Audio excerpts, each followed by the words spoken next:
For the record, this is a department callback. I'm going to wait. Councilwoman Reynolds Brown should be down in a minute, so. Yep. Yeah. Okay. Yep.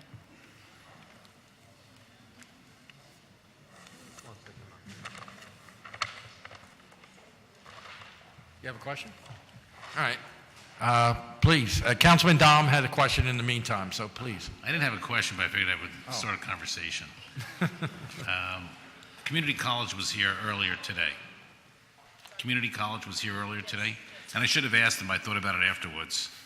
I know you have 54 branches, and I was thinking, and I think I'd asked you this question when you were in last week or 2 weeks ago, about the opportunity of teaching in these branches financial literacy, maybe entrepreneurship, maybe other courses, and maybe community college could provide the faculty or the staff to do that. And I was just wondering if maybe there could be some sort of collaboration between the two of you to see if that's a possibility. Right. Actually, thank you for that Siobhan, question, just Councilman. state your name for the record. Sure. Okay. Siobhan Reardon, President Director of the Free Library of Philadelphia.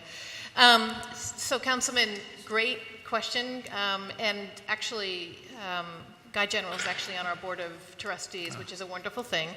And we have actually been working with the community college to put into place, they're actually looking at a number of our libraries to conduct classes, sort of adjunct campuses around. And so this is a great conversation for us to continue to sort of roll out the financial literacy, because you're right, they have great faculty. And you have the facilities, which is great. That's exactly right. So we have the space and we have the Right, capacity. the cost to can't be that much, and we can make a big impact. That's right. That's Okay, well, right. thank you. It's actually a really exciting idea. We'll be speaking with guys soon. Great, that's great. Thank you. Thank you, Thank Mr. you. Chairman. Okay, thank you. Hold on 1 minute, please. Will do.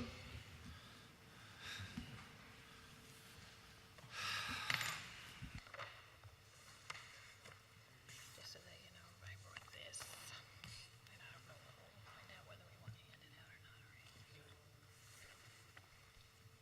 It's okay.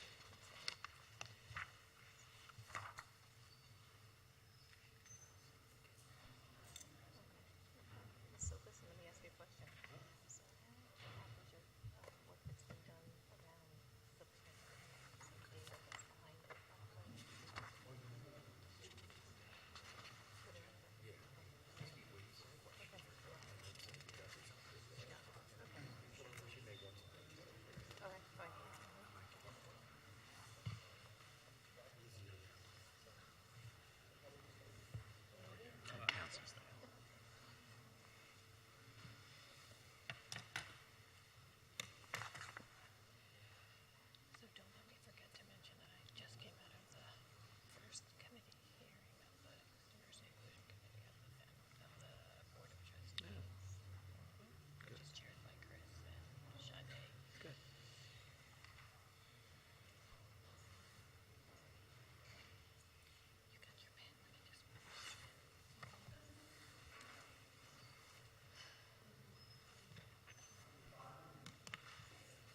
Ms. Rudin, if you could come back, please.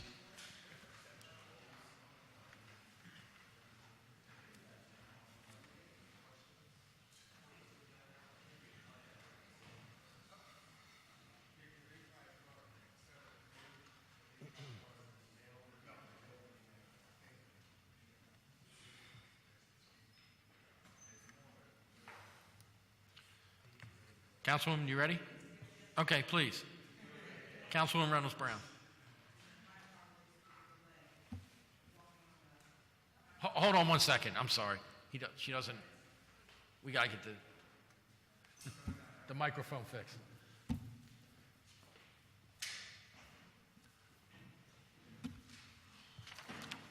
We ready? Yes, Go ahead. yes.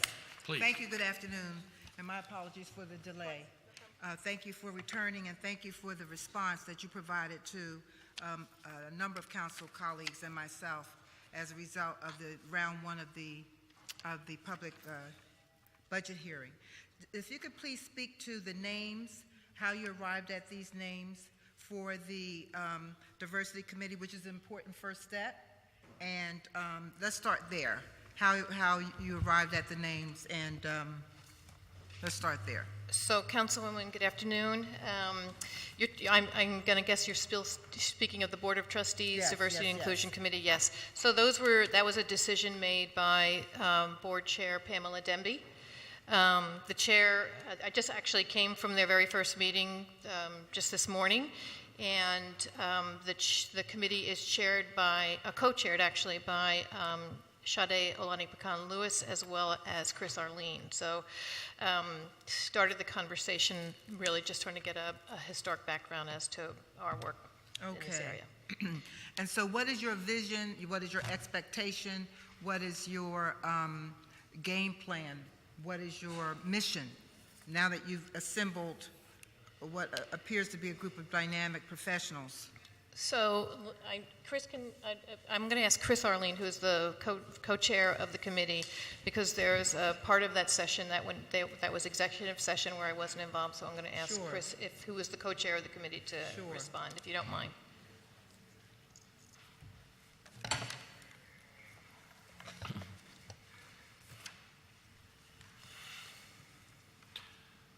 Good afternoon. If you could just identify yourself for the record, please. Sure. Good afternoon. My name's Chris Arlene. Thank you. Did you hear the question? Or? Yeah, you say your name is Chris Arlene? Yes, council member. Oh, so you're the staffer appointed to this committee? No, so I'm one of the co-chairs. You're one of the co-chairs? Correct. Okay, I'm a member of the Board of Trustees. Okay, all right. I was simply looking for your name here.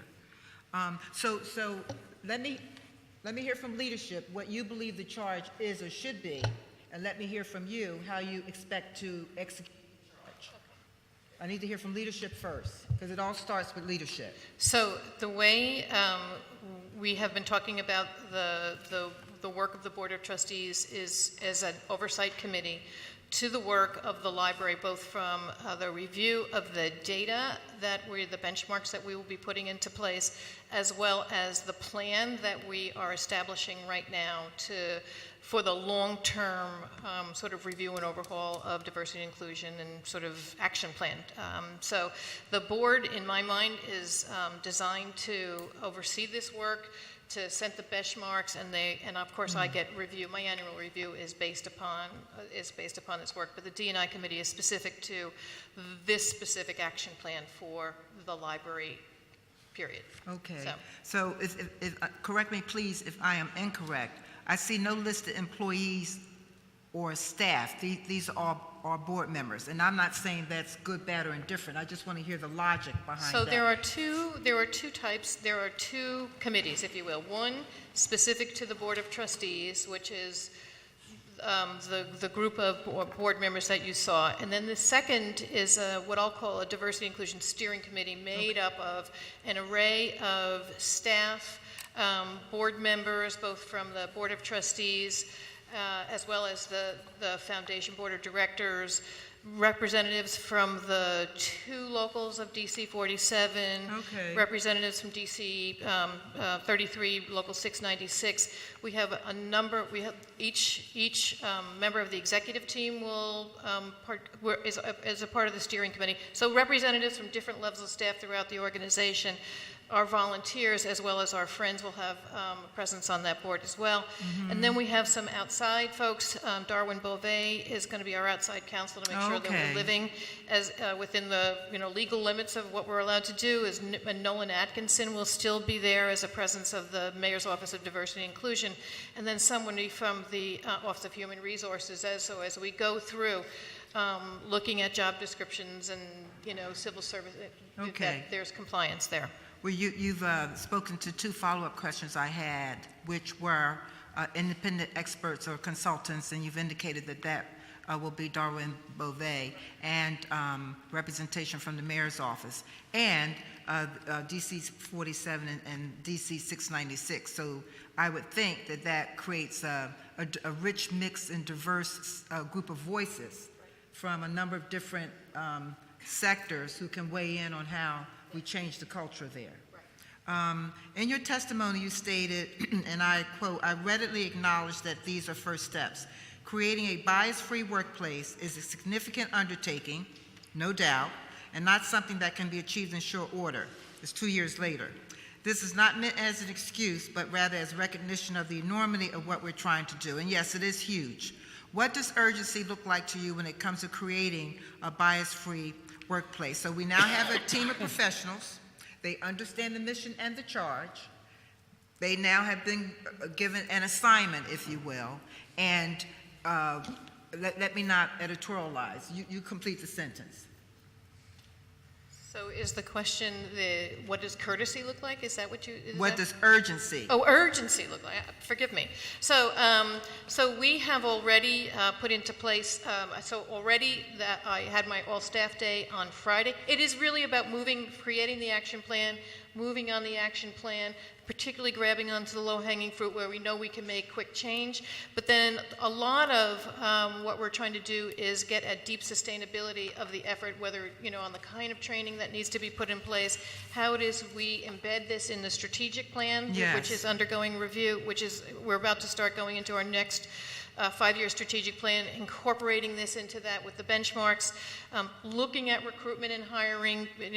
Our diversity inclusion officer has spent the better part of the past year, looking at our hiring practices and promotion practices and making sure that we're doing right by our employees. So yes, and it's really aligning all of the city departments to help support this effort, but it's also making sure that we're bringing in the right consultants to help move, whether it's to understand where we are, what's the cultural landscape, where do we have our gaps in not only fulfillment, but where there's just sort of gaps in really creating what I'll call the ventilation of the various professions that we have within the library. So all of that is in the draft of the plan that I need to submit to the Diversity Inclusion Committee. So they're really sort of pushing me to move on a number of steps to bring them back. Aggressively. So you say looking at recruitment hiring practices. And so you have professionals that are studying that. Have they had the time yet to move to a place where they can make recommendations on what needs to change so that the diversity of professionals up and down that system looks different today than it will a year from now? So I think let me just say, it's a work in progress, so that we have begun the conversation to say this needs to be step 1, this needs to be step 2, is not only to sort of where do we have the gaps. I think I'm not thinking of the right word. I wanted the underrepresentation of diversity across the diversity spectrum into the librarian titles, into administrative titles, into the workforce. Where we know for sure that you have very little flexibility with civil service, but in all of those exempt positions, leaders have the opportunity and I would say responsibility if you're serious about diversity and inclusion across the sector. So I will not ask this next question, because we're having this discussion because too many black and brown people there have felt badly mistreated. So please, sir, if you would state now, provided for us any background that you might have in this space that you've been charged with, and any timelines you've set out or not, because the committee just started and we know that this is a groupthink process. Just speak to us about what you believe your role is and how you believe you will be successful. Because a year from now, I won't be here, but I'm going to make sure my colleagues raise these same questions. Absolutely. And first off, thank you, Councilmember, for having me here. And again, with the context that we had our first meeting at 11:30 this morning, what I will say is I think the basic charge from our committee is to, first off, make a very clear and transparent assessment of where we're at. Okay. That's very data focused. Yes. Right? To then create a clear goal for where we want to go, right, in the long term, and then to identify the strategies that are going to get us from A to B, Yeah. right? And it is very likely that some of those strategies are going to be within the control of the library system. Some of those strategies might be impacted by civil service. Some of those strategies might be impacted by other factors. So, and I think the other thing I would just want to emphasize is that when our group met this morning, the thing that we talked a lot about was the easy thing to do in this situation would be to rush out a whole bunch of actions that we've already taken. Here are a bunch of things that we can do, but that would not really address any type of long-term problems. Agreed. And what we Sustainable solutions. right, and what we would rather do than come in and say, here's a bunch of things that we're going to make sure get done in the next 6 months. We want to say, let's take our time, let's be Yes. dedicated and thorough to this, Yes. and let's clearly identify what these buckets are that we need to work on, Yeah. and start clarifying what we need to do as a system and what we need to do with other partners around the city to move forward. To ensure that there's sustainable, a paradigm shift. Would you agree? Yes. Yep. Okay. I thank you again for acting with haste. President Clark made it clear that before we have any discussions about budget allocations, there needs to be some assurance that you're embracing what many would say is expected, fair, and the right thing to do, given the how many employees do you have that report that lead up to you? Only about 1,600 hourly, temp help, all that sort of thing, yes. Okay, all right. So I'm satisfied for now that we have a plan in place, and you listen to what people say, but you watch what they do. Because you will only believe what they do. And so in that, we'll reveal the level of commitment and stick-to-itiveness to helping folk understand who don't look like me, that treating people who don't look like you with fairness and integrity and kindness is wrong and unacceptable in government, period. That's where I'm at. Thank you for convening a group, and now we look forward to the yield of those discussions. Thank you. Thank you very much. Thank you, Councilwoman. Thank you for Okay, coming back. Thank you, of course. The committee will stand in recess until Thank you. Wednesday, May 1st, 2019 at 10 a.m., where we will reconvene right here in Room 400 City Hall. Thank you.